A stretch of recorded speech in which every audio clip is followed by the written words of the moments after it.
책은 당신의 삶을 바꿀 수 있습니다. 안녕하세요. 책입니다. 오늘 소개드릴 책은 이웃집 백만장자 변하지 않는 부의 법칙이라는 책입니다. 토머스 스탠리, 세라 스탠리 펠로라는 두 분이 쓰셨고요. 부녀 관계입니다. 비즈니스 북스에서 나온 책이고 2019년 12월 신간입니다. 399쪽입니다.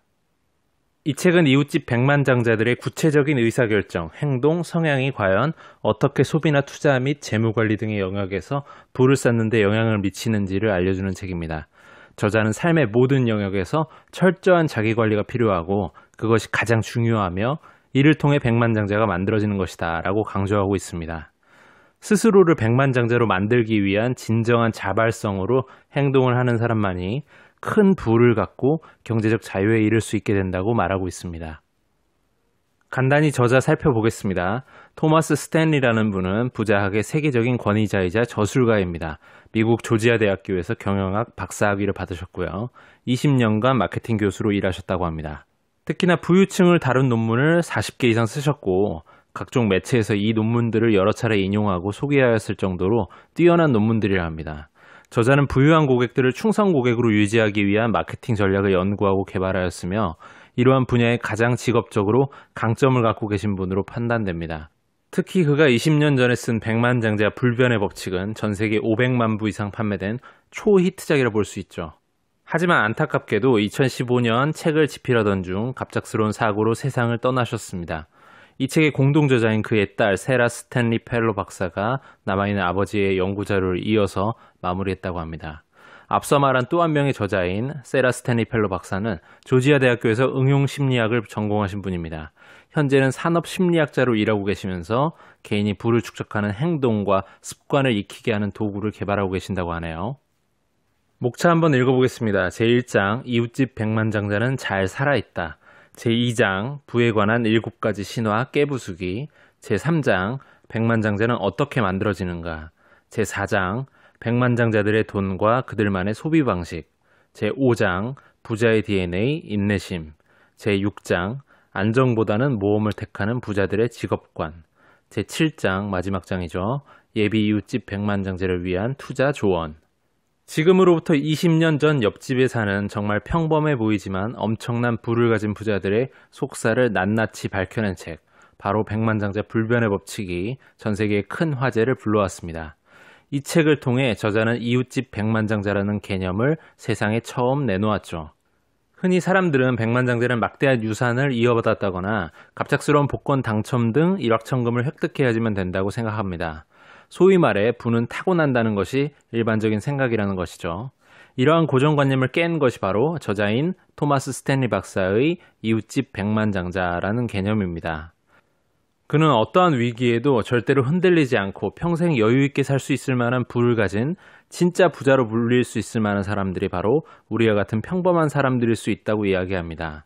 그리고 부를 가진 평범한 사람들에 대해 연구해서 그들이 부를 축적한 방식을 정리하고 법칙을 만들어 공개하였으며 그 바탕에는 절제력이라는 키워드가 필수 조건임을 밝혀냅니다. 그리고 현재 토마스 스탠리 박사와 그의 딸 세라 스탠리 펠로 박사는 과거 조사했던 자료부터 현재 업데이트된 자료들까지를 총 집합을 해서 백만장자들의 재정 상태와 의사결정의 방법, 습관, 행동 패턴 등을 분석하고 최근에 백만장자들에게 어떠한 변화가 생겼는지를 조사했습니다. 이 책은 이웃집 백만장자들의 구체적인 의사결정, 행동, 성향이 어떻게 부에 영향을 주었는지를 자세하게 알려주는 책입니다.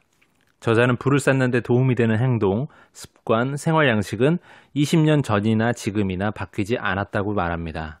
또한 시대의 영향, 즉 경제나 정치, 사회, 기술적 문제에 의해서도 바뀌는 것은 아니었다고 말하고 있습니다. 또 가장 크게 강조하는 것은 삶의 모든 영역에서 철저한 자기관리가 바로 이웃집 백만장자들을 만들어낸 가장 중요한 지점이라고 말하고 있습니다. 1장 이웃집 백만장자는 잘 살아있다. 저자인 토마스 스탠리 박사는 소득이 평균 이상인 사업가, 경영자, 교사, 엔지니어 등을 조사했습니다. 도대체 왜 어떤 사람들은 자신들의 소득을, 재산을 잘 축적할 수 있는지에 대한 질문에 답을 구했고 그 연구 결과를 담은 책이 바로 백만장자 불변의 법칙입니다. 이 책은 앞서 말씀드린 대로 전 세계적으로 500만 권 이상 팔리며 소위 대박을 냈습니다. 왜 이 책이 그토록 인기가 있었을까요? 아마도 부유한 집안이나 특정한 민족, 출신 같은 타고난 조건 없이 오로지 행동만으로 부자가 될 수 있음을 이 책에서 구체적인 사례를 통해 밝혔기 때문일 것입니다. 정리하자면 이런 얘기였죠. 막대한 유산을 상속받거나 재수가 좋아 복권에 당첨되지 않더라도 스스로 목표를 설정하고 이를 달성하기 위한 행동과 그 과정에서 마주하게 되는 방해 요인들을 잘 처리할 수 있는 능력이 있다면 우리도 부자가 될 수 있다는 그런 이야기였습니다. 20년 전 저자가 말했던 이웃집 백만장자의 조건들은 지금도 유효하다라고 저자는 말하고 있습니다. 이웃집 백만장자의 가장 큰 공통점 중 하나는 언제나 자신의 수입 이하로 생활하는 것입니다. 하지만 최근에는 SNS와 같은 일상의 방해 요인들 때문에 지출보다 저축이 많으면 되는 이 간단한 부자 공식의 효과를 경험하지 못하는 사람들이 많습니다. 게다가 교육비나 의료비의 증가로 과거와는 살아가는 모습 자체가 조금씩 바뀌고 있기도 하고요. 일부 비평가들은 그래서 20년 전 출간된 백만장자 불변의 법칙에서 다뤘던 데이터들이 1990년대의 시대의 경제 성장기 때문에 가능했다라고 말하고도 있으며 저자가 제시한 데이터들의 오류도 좀 많다라고 지적을 하고 있습니다. 하지만 저자의 최근 연구 결과는 앞서 비평들과는 좀 다르게 최근까지도 부자들에게 있어 부를 쌓는 데 도움이 되는 분명한 행동, 습관, 행동 양식과 같은 것이 분명히 있음을 확인했다고 강조하고 있습니다. 은퇴한 젊은 부자들, 파이어족의 출현. 백만장자 불변의 법칙이 출간된 1996년 이후 새로운 인류가 출현했다고 볼 수가 있습니다. 아주 이른 나이에 은퇴하거나 평범한 월급쟁이 생활을 거부하는 사람들이 바로 그들이지요. 흔히 파이어족이라 불리는 이들은 이웃집 백만장자가 건재함을 보여주는 가장 큰 증거라 말합니다. 여기서 파이어족은 Financial Independence Retire Early의 약자를 줄여서 표현한 것입니다. 경제적으로 독립한, 자유를 얻은, 그러나 은퇴는 또 빨리 한 사람들을 말하는 것이죠. 이 책에서는 소득과 재산을 간단히 이렇게 표현하여 구분하고 있습니다. 소득은 오늘 집으로 가져오는 돈이고 재산은 내일 혹은 다음 날에 갖게 될 돈이라고요. 종종 언론에서 부를 다룰 때 순재산액 대신 소득으로 묘사를 하기 때문에 일반 사람들은 소득이 많으면 부자가 된다는 다소 잘못된 인식이 형성된다고 말합니다. 진정한 경제적 자립을 원하는 사람은 한시적인 근로소득이 아닌 저축 및 투자를 통해 발생하는 소극적 소득인 패시브 인컴이 필요하다라고 강조하고 있습니다. 다음은 최근 조사한 미국의 백만장자들의 유형이라고 합니다. 첫 번째, 백만장자의 대부분은 결혼했거나 재혼한 61세 남성이며 배우자가 경제적 성공의 결정적 요인이었다고 믿고 있음. 두 번째, 교육이 백만장자가 되는데 매우 중요했다고 생각하며 93% 이상이 대학 졸업자. 세 번째, 백만장자의 20%는 퇴직자이며 퇴직하지 않은 나머지 80%는 주당 45시간가량 일하고 있음. 네 번째, 백만장자는 대부분이 자수성가한 사람들. 다섯 번째, 백만장자의 90% 이상이 자신의 삶에 만족한다고 얘기함. 여섯 번째, 백만장자들은 예산을 세워서 생활하며 절약하는 태도가 몸에 배어 있음. 일곱 번째, 백만장자들의 70%는 자신들의 부모 또한 근검 절약했다고 이야기하고 있음. 마지막 여덟 번째, 백만장자들은 대부분 투자에 자신감이 있으며 3분의 1 정도만 투자 전문가라 불리는 사람들한테 의존을 하고 있음. 백만장자는 어떻게 만들어지는가? 저자는 가족 간의 화목이 자수성가한 백만장자의 성격 형성과 성공에 강한 영향을 미치는 요인임을 발견했다고 강조합니다. 현재 좋지 않은 상황에 처해 있다면 이런 상황을 모두 성장 과정 탓으로 돌리는 사람들도 있는데 그건 옳지 않다고 저자는 말합니다. 우리는 누구와 어떻게 시간을 보낼지를 선택할 자유가 있으며 그러한 선택은 언제나 우리에게 경제적으로 큰 영향을 주기 때문입니다. 어떤 전문가들은 금융에 지식이 없는 것과 재무관리를 잘 못하는 것을 교육을 통해 바로잡으려고 합니다. 하지만 이것은 단순한 행동의 변화 정도로는 해결되지 않는 복잡한 문제라고 얘기하고 있습니다. 습관의 영역으로 행동이 굳어져야지만 비로소 바뀔 수 있을 것임을 강조합니다. 한 사례로 이웃집 백만장자에 해당하는 존이라는 사람에 대한 이야기가 나옵니다. 존은 굉장히 검소한 부모님 밑에서 컸으며 부모님이 자식 6명에게 경제적인 문제에 부딪혔을 때 굉장히 친절하고 분명한 문장으로 상황을 잘 설명하고 조언이 필요한 부분은 조언을 해주었다고 합니다.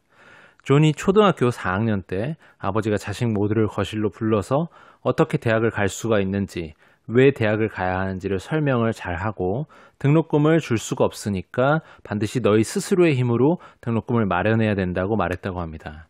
자동차는 아르바이트를 하러 다닐 수 있게 중고차를 쓰게 해줄 것이라고 얘기를 해주고요.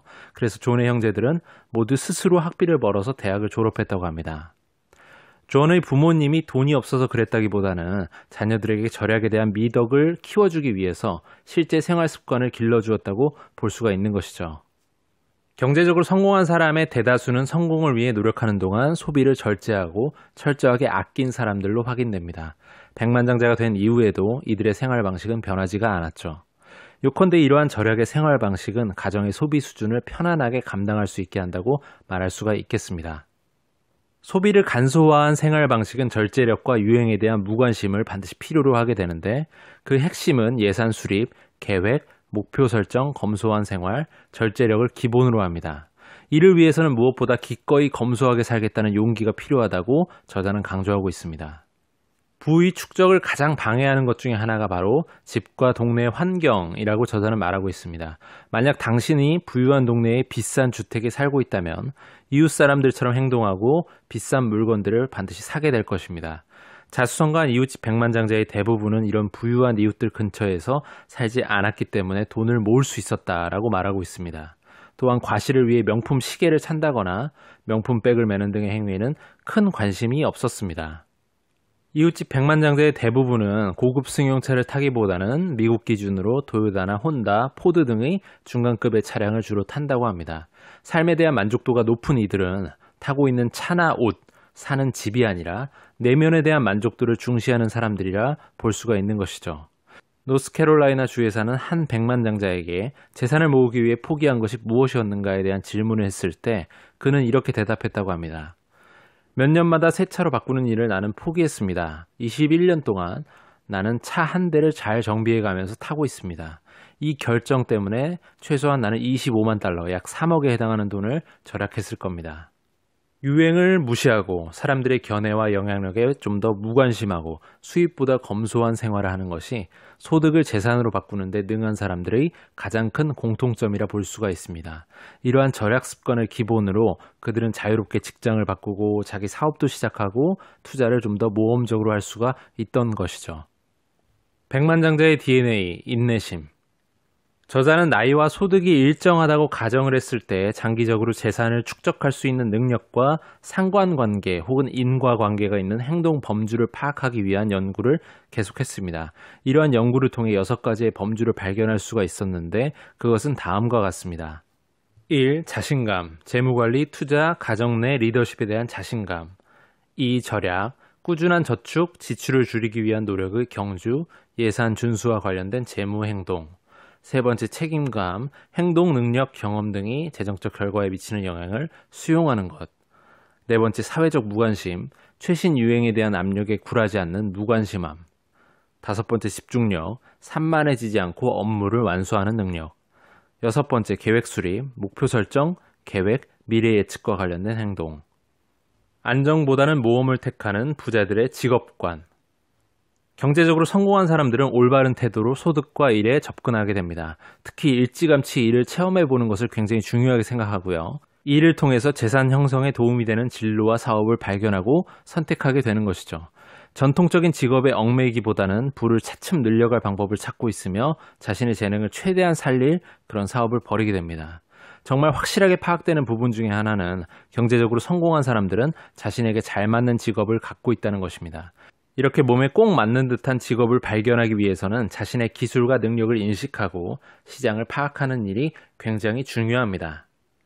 저자가 바라보는 시각은 오늘날에도 절제된 재무관리와 규칙적인 수입만 있다면 평균 또는 그 이상의 소득으로 백만장자가 될 수 있다고 얘기합니다. 여기서 얘기하는 규칙적인 수입이란 아주 높은 고액 월급을 의미하는 것이 아닌 평균적인 임금 수준을 의미하는 것입니다.